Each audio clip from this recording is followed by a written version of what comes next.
to be walking through the grants information from our website.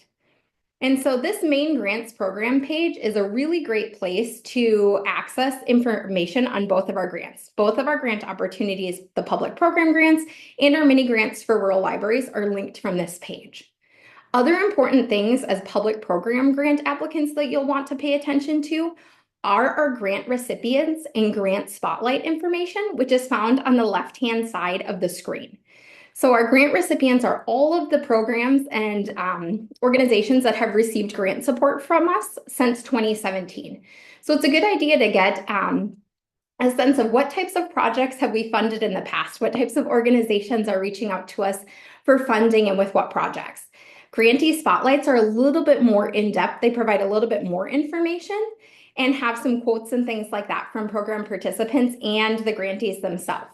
So I would say that's a really good place to do some homework on this grant program, just to get an idea of the things that we fund and organizations that we funded in the past. That said, we're going to go into the public program grants because that's what we're going to be covering today. So it's linked directly from that page, and Lucy provided it in the chat as well.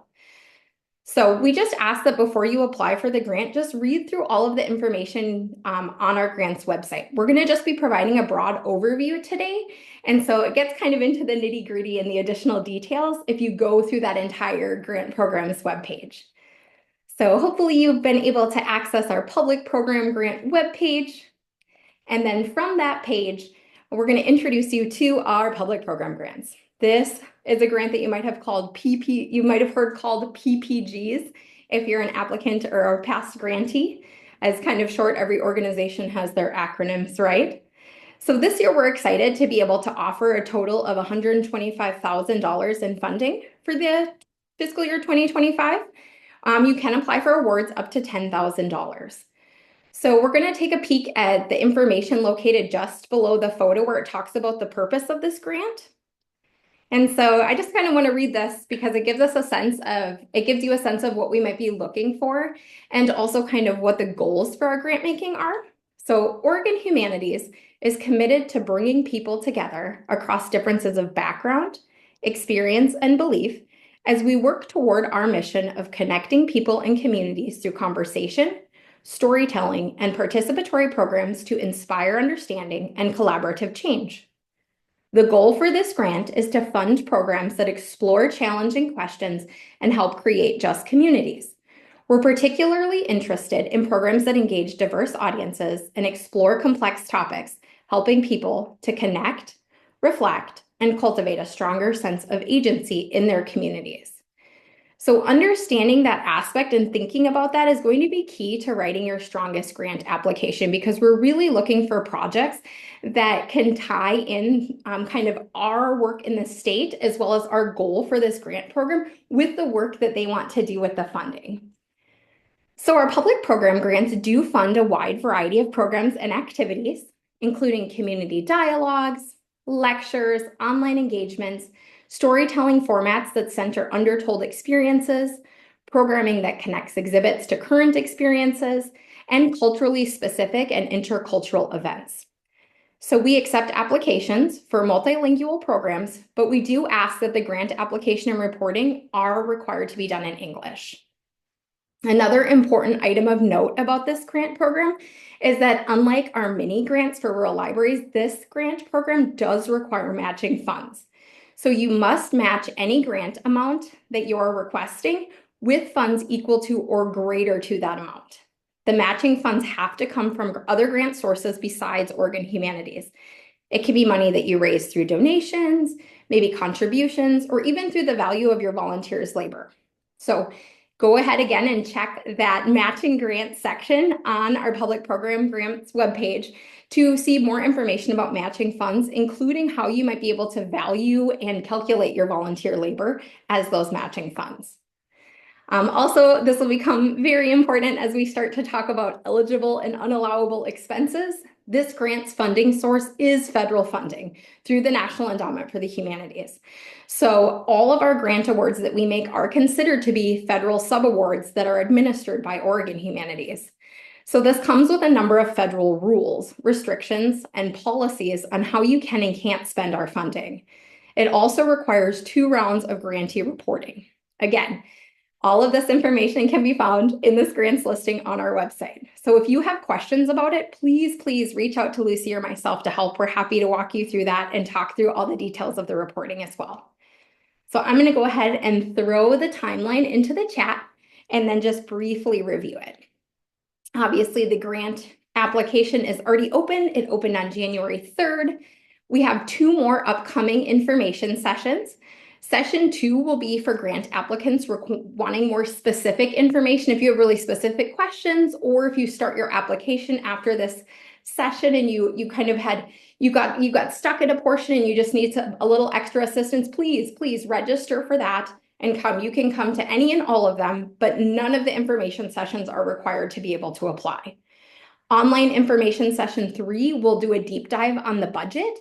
So we have a new budget form this year, which we hope is a little more straightforward and a little easier for you to enter in your costing for the grant. And information session 3 is going to be all about that budget. So if you get through all of your narrative sections on the first portion of the grant application and just are stuck on the budget, please register and come to that and we can help you with your budget. Applications are going to be due Monday, March 3rd at 5 p.m. Pacific time. And then we plan to announce awards in early May, with the grant period for programs being funded and held would be June 1st through May 31st. And then I will pause to check. Lucy, were there any questions in the chat? All Not right. so far. Perfect. Well, I will pass it off to you and you can chat about eligibility requirements. Yeah, sounds good. Great. I just saw someone joined mid that first section. So just a reminder, we'll be recording this. So anything that you missed, you can see in the recording afterwards. And then if you have questions in the meantime, please pop them in the chat. And welcome. So I'll go over the eligibility requirements for applicants, which is another section on that same PPG webpage. So firstly, applicants must be incorporated as a nonprofit organization in the state of Oregon or be a federally recognized tribe in Oregon. And so the nonprofit applicants must be registered 501c3 organization and be registered with the state of Oregon as a charitable organization.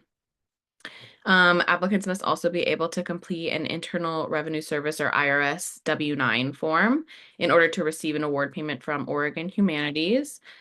And applicants must have an organizational budget under $1.5 million for their most recently completed fiscal year, unless the applicant is a federally recognized tribe. Then that cap does not apply for federally recognized tribes. But for all other applicants, it's a $1.5 million cap. And then another one that's really important is applicants must have a current and active unique entity identifier or UEI number at the time of grant application submission. So you have to have an active number when you're submitting your application. And applications submitted with pending or non-verifiable UEIs will not be considered for funding. So we recommend you do that as soon as possible. The process sometimes is quick, but it can take a while as well. It just depends. And you'll need proof of your UEI with your application. So there is a question in there that requires a screenshot from when you log into sam.gov and you can view your UEI number and your registration status. And then you can grab that screenshot and put it in the application as a file. This change was in 2022. It switched from using DUNS numbers to UEI numbers. And so most people have their UEIs by now, but if you had a DUNS at that time, you likely were automatically assigned a UEI, but you still have to go into sam.gov, register as an admin for your organization to be able to view it and monitor your registration. And we have an instructional link, which I'll also pop in the chat. Oh, just kidding. Alex already did. We have an instructional link on our webpage that she also just put in the chat on how to do that. And there's videos as well. If not on the sam.gov website, you can probably search on YouTube an instruction video on how to register or renew your registration if it's inactive now, regardless of what your situation is. There's lots of articles. And to continue with eligibility, so eligible organizations are limited to 1 application per PPG cycle. Organizations that have received a grant from Oregon Humanities in the most recent 2 consecutive years are not eligible for this year's PPGs. So you can do 2 years on, 1 year off, 2 years on, 1 year off. So this only applies for our regular annual grants, not the COVID, emergency cares, and SHARP grants that we awarded a couple years ago. And then organizations who have received any kind of Oregon Humanities grant in the past must be in good standing with us, meaning they have completed their prior grants properly, including all required reporting. Thanks, Lucy. And if you end up having any questions, like we said, about any of that eligibility, or you're just stuck on SAM.gov and you have questions, or UEI is inactive, please reach out to us. We are happy to help walk you through any of that. I'm going to go on to the types of things this grant can fund. Again, this is going to be found on our PPG webpage under the heading Types of Events This Grant Funds.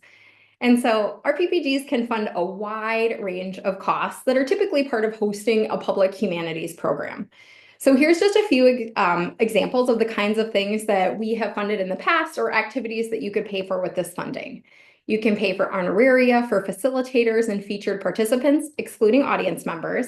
You can pay for program and event planning costs, including project planning and management salaries.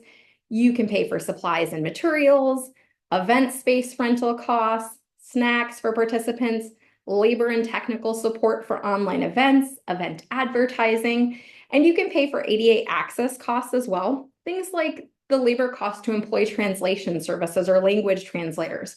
But please note, we cannot pay for capital expenditure. So we couldn't pay for a ramp or pay to help put in an elevator or something of that nature. We can also fund documenting the program through the production of video, audio, digital and print publication. And then I see that there's a question about where the information is, so I can go ahead and drop that in the chat. There is a link if you want to follow along. And then we'll just be scrolling down from all of that information to activities that this grant does not fund. So we have a whole section. Yeah, I am happy to answer that, Sarah. Thank you for asking that. So I can say a bit more about the exception for writing services. So because we are strictly funded by the National Endowment for the Humanities, and there's also the National Endowment for the Arts, we have to very strategically and specifically stay in the humanities lane. So we cannot fund the making or performance of art. And so a lot of times, and we can get it if you want to ask in the QA portion, if there's more like a more specific question, or I'm not answering this correctly, we can cover that then. But generally, like, paying someone to write something would be considered funding the making of art, and we would not be able to pay for that. However, if you are creating like a marketing material, or kind of like a pamphlet or a publication that goes along with the humanities event that you're putting on as part of your program, that would be considered an eligible expense. Does that help?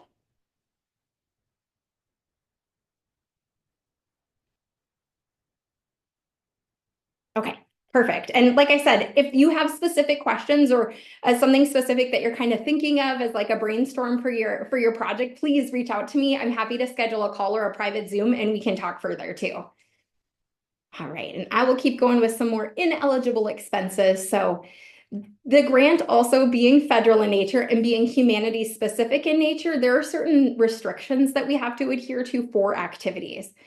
So as a subaward, a couple examples of things you cannot use the funding for are as matching funds for another federal grant. You can't use the funding for any fundraising activities.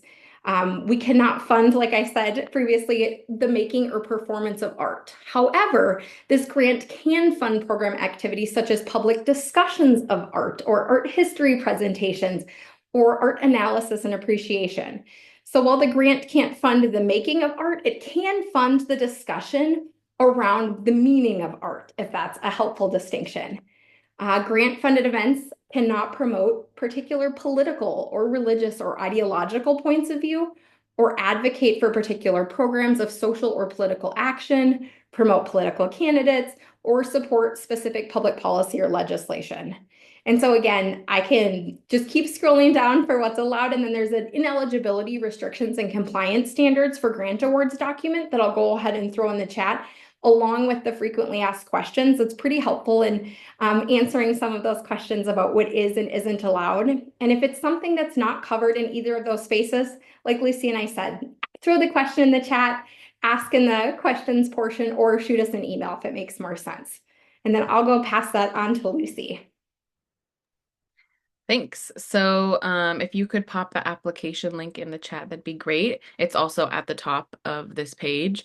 So applications are submitted through an online form that's linked on our website, and you'll need to fill out the full application form and a PDF budget form that's included in there. So we can see how you plan on using the funds and how it fits into our organization's budget and work. And so um, it's in the application, but it's on the second page, so it's a little bit tough to see if you're opening it right now and just trying to scroll through. But we can get that link for you as well for our PDF budget form. And so it's a little bit different. If you've applied for a grant before, it was another web form before our budget form. Now it's a PDF that you'll download, fill in, and then upload the complete PDF file back into the application. And it's a fillable PDF, which means that there's a couple different applications that it needs to be completed in. So you can open it in a Chrome browser and fill it out that way, or you can open it in an Adobe product. Adobe Reader, I believe, is the free one, or if you have any of the Adobe packages, you can also open it there and fill it in there and then re-upload it into the application. I have a Mac, and so there's an app called Preview. It does not work in that if you have a Mac. It breaks the form. We tested it several times. So we've listed that on the application, but please reach out if you have questions, if you have issues with this PDF. We'll get it working for you. If you've messed it up and just need a new copy, like we'll work with you. And then also we're gonna have that other info session about how to use the PDF budget form. Which is on Friday, February 21st from 11 to noon. And the registration link for that is on our website. So you can work on the application form in stages, the main application form that we're talking about. Just be sure to save before you close. The link to save and resume is at the top and the bottom of the form. It just says save and resume. It's like a link. And you'll generate a password to re-access the application later. If you're having trouble getting back into an application or having issues with the login, just send us an email and we can get you back in on the back end. Another strategy is to do your answers in another Word document so that you have them saved. If you can't access it or you didn't save it or whatever, you'll have those, and then you can fill out the application. And then materials you'll need to prepare and include along with your application. So nonprofit organizations will need to provide a copy of the 501c3 determination letter from the IRS. I'm admitting another person. And then applicants must provide a completed and current IRS W-9 form. Applicants must have a screenshot as proof of their unique entity identifier number, so UEI, issued by the federal government on sam.gov, so likely a screenshot.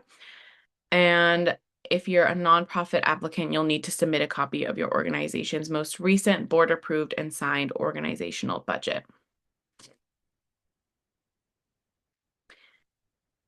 And yes, I see the message from Constance. So the first page is eligibility questions.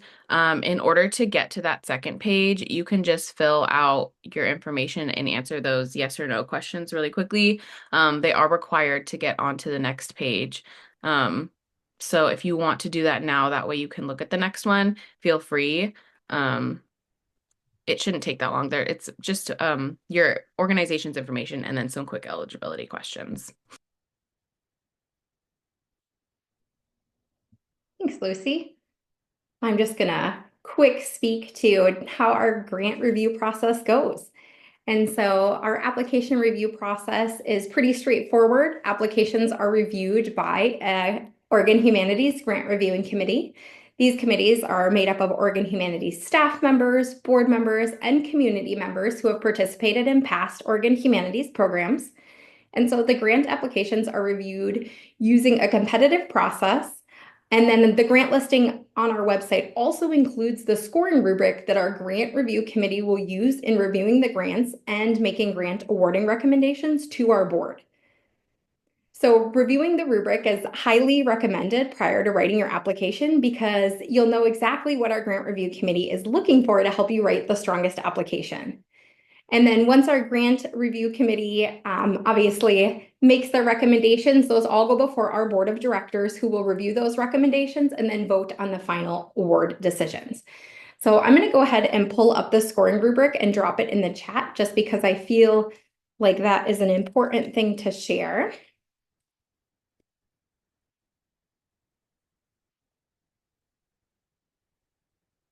And so the scoring rubric is used by our review committee with each section being based on its importance, it's weighted, and then scored on a 1 to 10 scale. So the first section that our reviewers evaluate are the applicant's intentions and the proposed logistics for their program. So our reviewers are going to be looking at program creation, program evaluation, and the program planning team. Basically, how are you going to actually carry out this program? What are your plans for being able to successfully execute the project that you have proposed to us? And who's going to be on your team in doing that? That is worth 40% of the overall application score. Then the next section is the proposed program's community impact and collaboration. So this is worth 25% of the application score.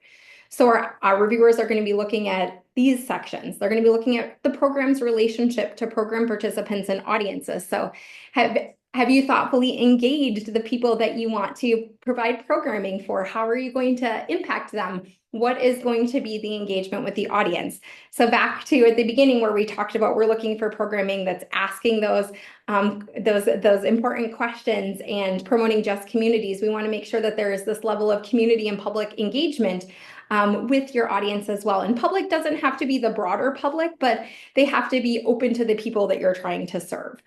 And so then the third section is the proposed program's alignment with our work at Oregon Humanities throughout the state and the grant's purpose.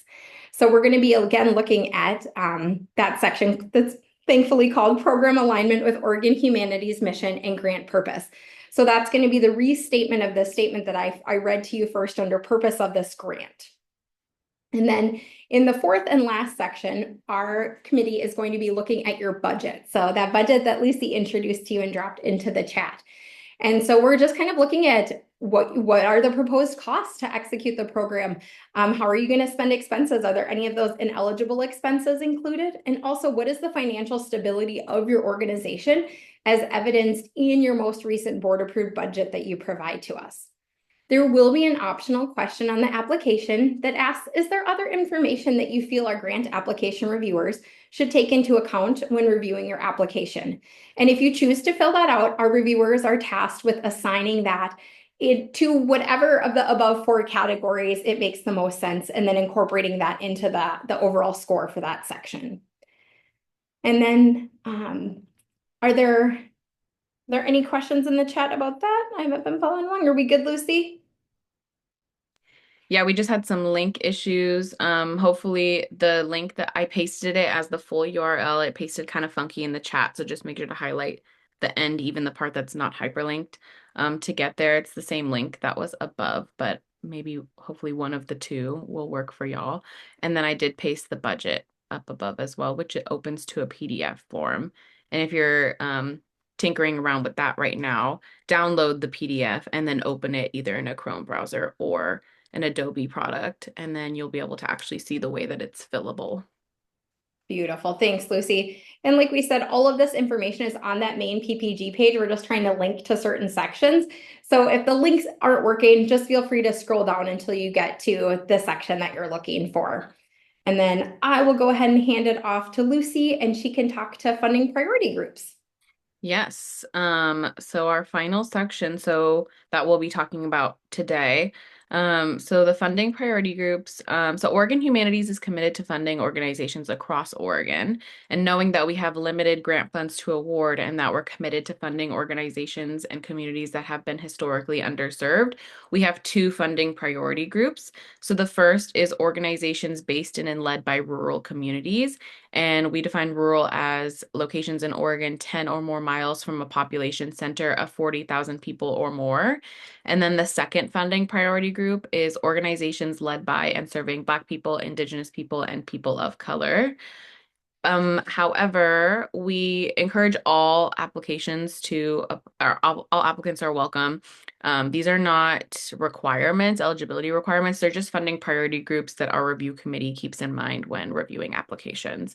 So regardless of an organization's size, location, leadership, or community, we encourage everyone to apply if your program aligns with the goal of this grant. And then we really encourage organizations new to Oregon Humanities to apply if they meet the eligibility requirements and to please ask us questions if you're unsure about certain things or um, something in the application is unclear. And then if you have questions about your eligibility, reach out and we will answer your questions and work through those with you.